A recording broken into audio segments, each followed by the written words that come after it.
Do you love traveling? Do you have a bucket list of places you dream of visiting?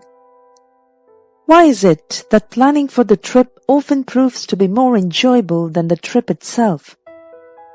Hello everyone, and welcome to another brand new episode on my channel, Wander Boho Book Club. Today I'll be talking about the book, The Art of Travel, written by Alain de Botton. Alain de Botton is a Swiss-born British philosopher and author. His books discuss various contemporary subjects and themes, emphasizing philosophy's relevance to everyday life. In The Art of Travel, de Botton unravels a whole new perspective to traveling. Although few activities seem to promise us as much happiness as going traveling, we seldom ask why we go and how we might become more fulfilled by doing so. With the help of a selection of writers, artists and thinkers, including Flaubert, Edward Hopper, Wordsworth and Van Gogh, The Art of Travel provides invaluable insights into everything, from holiday romance to hotel minibars, airports to sightseeing. The perfect antidote to those guides that tell us what to do when we get there, the book tries to explain why we really went in the first place, and helpfully suggests how we might be happier on our journeys. Before moving ahead, please don't forget to subscribe to my channel. Part 1. Travel Fantasies versus Actual Trips. We all love daydreaming, even if we don't admit it. And what better way to daydream than imagine yourself lounging in a hammock in the shade of palm trees, listening to reggae music while enjoying the gentle caresses of the sea breeze on your body. No worries, no work pressure, just you and the pristine beaches and the blue sky. We fantasize only too often about leaving our troubles behind and escaping to a tropical getaway. However, reality tells a different story. Tropical destinations are often jam-packed with tourists during the holiday seasons, and it's a mad rush everywhere, whether hailing a taxi from the airport to the hotel, or standing at long queues to get your tickets for something, or simply getting sunburned and being bitten by the mosquitoes. This is where we realize that the actual act of traveling is a lot less alluring than the dream of it. The author explains this dichotomy beautifully by citing the example from the French novel A Ribot, written by Joris Karl Huysmans in 1884. In the novel, the Duke of Essente, who is the protagonist, is portrayed as a social recluse and misanthrope who finds his social company stupid and boring, and spends his days cocooned up in his home, reading classic literature. Once, while reading Charles Dickens, the Duke is moved by the latter's description of the city of London and the English way of life, and determines to have a first-hand experience of the famous city of London. Accordingly, he sets out on a trip to London. While in Paris, waiting for the train to London, he wanders into an English bookstore and purchases Baedeker's Guidebook to London. He then saunters into an English tavern, savoring the atmosphere that smelled typically of beer and meat. Unfortunately, all this premature indulgence in the Englishness while still in Paris overwhelms the Duke. When he thinks of all the inconveniences of traveling, standing in long queues, dashing to the station, finding a porter, sleeping in uncomfortable train berths, etc., he is filled with fatigue. When the train actually arrives, the Duke makes an about-turn and goes back to his home, never to embark upon a journey again till his dying day. While the novel was written in the 19th century, it's still relevant when it comes to traveling woes. Here, the author talks of his own experience of traveling to Barbados. While he fantasized enjoying a stress-free time there, escaping his daily routine, in reality, He had to endure long queues at the customs at the airport and compete with fellow tourists in hailing a cab to the hotel. On top of that, he couldn't bear the uncomfortable humid weather. All in all, he found himself plagued with anxiety and worries, just like back home in London. This made him realize that no matter how much we want to escape our regular life behind, we always carry ourselves with us, wherever we go. Part 2. The Magic of Trains and Planes. According to de Botton, the 19th century French poet Charles Baudelaire had a difficult time fitting in from an early age. His relationship with his parents was strained, and he was expelled from a series of boarding institutions because he did not get along. When he was younger, he always wanted to travel as far away from home as possible. To keep himself happy, he would watch ships arrive and depart from the port, telling himself they were headed for happiness.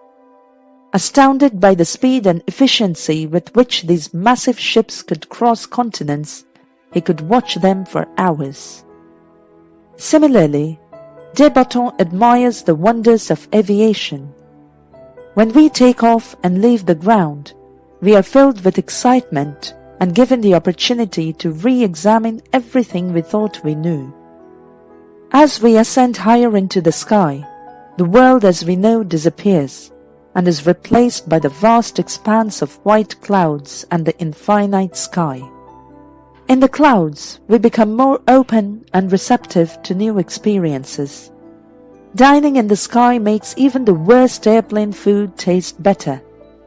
Imagine how Baudelaire and other historical poets would feel if they could see what we see, sitting in an airplane and soaring above the clouds, enjoying the wonders of modern-day technology. In a poem called The Outsider, Baudelaire wrote, "I love the clouds that pass by. Over there, those lovely clouds." It's amazing how our mundane concerns seem to vanish when we are above the clouds. In a similar vein, American artist Edward Hopper painted trains as if they were mythical creatures. It was Hopper's belief that people could think more freely and recall memories they had not previously considered while sitting on a train. De Botton experienced this firsthand when he found himself reflecting on the death of his father and an essay he had been working on while on his own train journey. He calls this train dreaming and claims that when we allow ourselves to simply sit and train dream, our mind may link to prior events it would otherwise have forgotten because of our hectic life. Part 3. The Pull of Exotic Getaways. De Botton once flew to Amsterdam, an easily accessible European destination. While at Amsterdam airport, de Botton fell for the airport signs. The Dutch vowel combinations gave him joy and reminded him he was abroad. Exotic travel has always been popular. There's always a desire to see the world. Exotic became synonymous with the Middle East or the Orient in the early 19th century. Exotic Middle Eastern customs and architecture fascinated writers like Victor Hugo, which in turn influenced European architecture as well. French novelist Gustave Flaubert, fed up with Rowen's sterile, banal, and laborious life, fantasized about the Middle East. He imagined life in the Orient to escape France's drudgery and monotony. After his father's death, he traveled to Egypt, where he fell in love with the chaos of the country and its inhabitants. He realized that calm and order stifled human creativity and were unfulfilling for the human soul. Flaubert studied Egypt's language, culture, and history.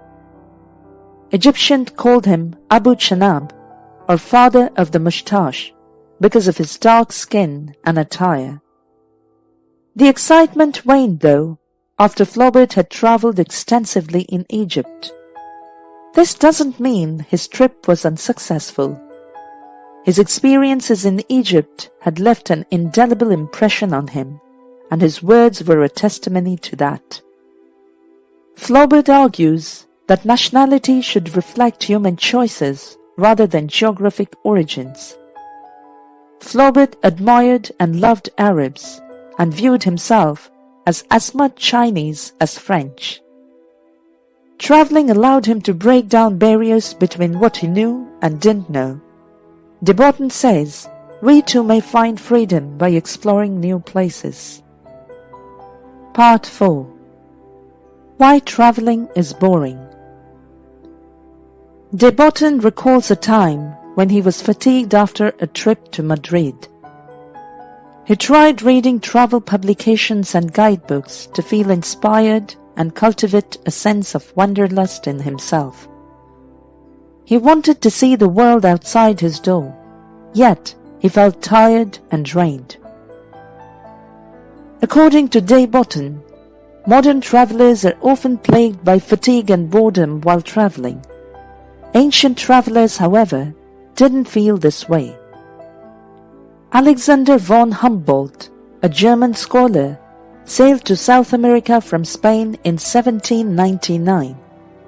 Humboldt's objective was to teach Europeans back home about the region of South America.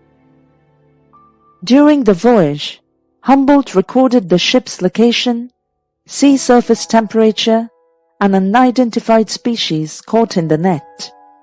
Upon reaching land, he investigated the continent and its rivers, atmospheric temperature and pressure, and the Earth's magnetic fields. The advantage Humboldt and other explorers of yore had was that they explored virgin territory. Today's explorers do not enjoy that luxury anymore. While exploring Madrid, De Botton found himself wondering, what am I supposed to do here? Humboldt and other explorers didn't bother about such things, since their purpose was to unearth new facts. In Madrid, De Botton soon realized that the information provided in the guidebooks didn't excite him at all. Instead, he felt drawn towards things that connected with him on a personal level, such as Spain's lack of vegetables, people's tendency to have long names, modern architecture, etc. For example, while visiting one of the famous basilicas in Madrid, De Botton found himself asking deeper questions like, why did humanity establish churches? Why do churches appear so different from each other? Why is this church more popular than the other?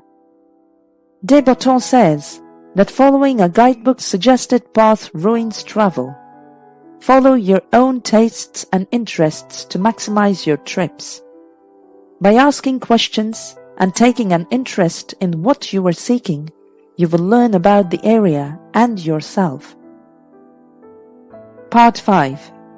Spots of Time. Born in 1770, the legendary British romantic poet William Wordsworth spent his childhood in the Lake District Alps. He grew up walking around the lake or hiking in the mountains there. The wilderness inspired him to write short poems on nature and city life. Noisy, crowded, and poor, city life was dismal to Wordsworth. He felt that the constant obsession with materialism and the act of flaunting crushed the urbanite souls. Nature, on the contrary, is beneficial to mind and body. Trees and flowers teach us virtues like humility and dignity. Wordsworth expressed his feelings in a poem about daffodils as, for oft when on my couch I lie, in vacant or in pensive mood, they flash upon that inward eye, and then my heart with pleasure fills, and dances with the daffodils. Wordsworth calls this concept of reminiscing about nature saving spots of time.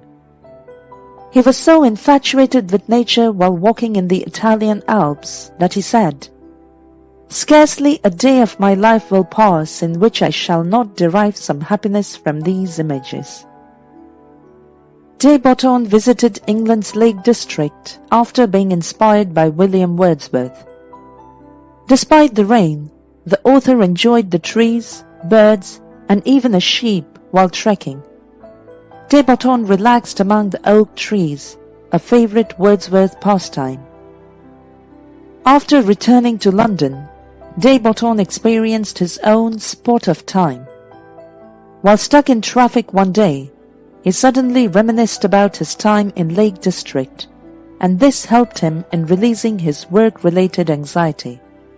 Thus, recalling natural environments may help people deal with stress and anxiety. Part 6. The Sublime. While on vacation in the Sinai Desert, De Botton read the philosopher Pascal and was impressed by humanity's insignificance in the grand scheme of the cosmos, which stunned and terrified him at the same time. De Botton saw vast canyons, valleys, and granite mountains in Sinai. While staring at Sinai's grandeur, he thought about how humans are easily eaten up by it. This experience gave De Botton a magnificent feeling of insignificance. This is a centuries-old notion, also known as the Sublime. Many Western authors were inspired by a 1712 translation of a Greek treatise on the Sublime. While visiting places like Sinai, it's natural to wonder if a larger force created these colossal vistas, a force beyond human comprehension, which some might refer to as God. Early thinkers and theorists saw the sublime as proof of God's existence. The insignificance of humans in the larger context of the universe is further explained through the story of Job in the book of Job. Job, a wealthy man, faces heavy losses as his entire herd of sheep is stolen or slaughtered. Later, a storm takes his only child. Friends blame Job's misfortune on his guilt, but Job insists he hadn't sinned. Job asks God what he did to deserve such misfortune. God states that bad luck is natural and that you can't understand the universe's logic. What it essentially means is that humans are a mere speck in the vast cosmos. God's design for the universe is beyond our understanding, yet we must trust it. Part 7. Art and travel go hand in hand. Here, De Botton makes a confession. He says that he finds the region of Provence in the south of France to be uninspiring. While traveling to Provence, hoping to prove himself wrong, he pulls over to take a closer look at his surroundings. However, despite his best efforts, he is unable to discover anything redeeming about Provence's natural beauty. He has to lie to his friends, however, saying that Provence is breathtaking. In 1888, at the age of 34, Vincent van Gogh arrived in Provence and began painting the town of Arles. He wanted to broaden others' perspectives by showing them the south of France. De Botton read a Van Gogh book during his stay in Provence. Soon after, the cypress trees in the garden reminded De Botton of Van Gogh's sketches of cypresses, and he became enamored of Provence's trees and landscape. Art is important in our lives and can inspire new adventures. People are drawn to beautiful landscapes in paintings, photos, and movies. The British had little regard for their own countryside until the late 18th century. They visited Italy, influenced by the abundance of poems and paintings about Rome and Naples. However, James Thomson's poem, The Seasons, popularized the English countryside. Soon after, poets like Stephen Duck, John Clare, and painters like Thomas Gainsborough and Richard Wilson were inspired by his poetry to paint English countryside and landscapes. Soon, Lake District and Scottish Highlands became tourist hotspots, owing to their natural beauty. This example illustrates the power of art over human perception. Art helps people extend their horizons and discover different cultures, which is why art and travel are considered complementary to each other. Part 8. Writing and drawing your travels.